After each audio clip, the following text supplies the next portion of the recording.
Welcome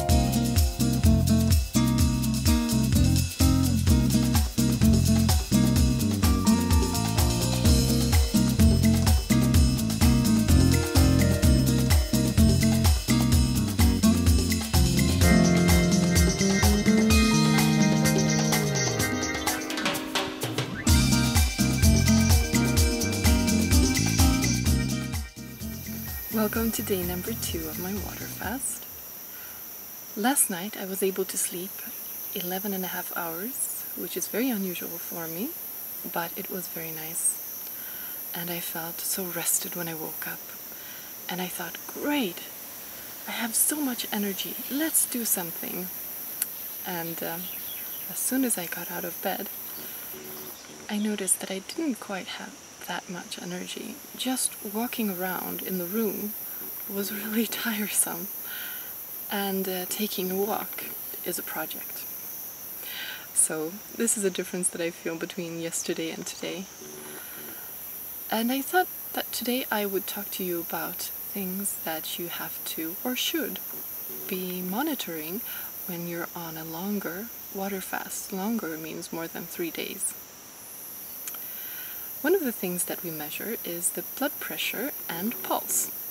Now, I already know why that is important.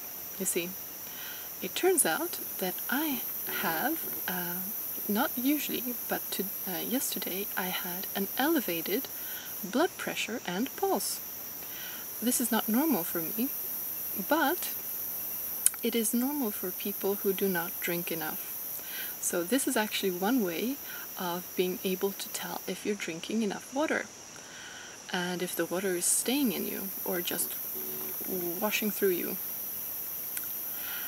And to make sure that the water stays inside of your body and not just goes through you, you can be sipping instead of drinking large amounts of water at a time.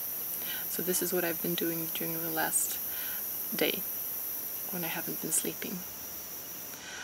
And other things that we measure are body temperature. We take body measurements in the beginning to see how that is going to change. We weigh ourselves. We measure the hydration level in the body and the body fat percentage. This can be done on scales that can do that for you. They send a little pulse of electricity through you, and they'll be able to tell pretty accurately what is going on. And I'm wondering if there's something else we measure. Oh yeah, we also measure blood sugar. We don't measure this on a daily basis, but on a weekly basis. And with that, an experienced supervisor will be able to tell you if you're running into trouble and what kind of trouble you're running into. Water fasting is safe in general, because your body will not be poisoning you when you're not eating. Instead, it will be healing as quickly as it can. But the problem is that sometimes there can be complications. But these don't usually happen just overnight. Instead, they build up.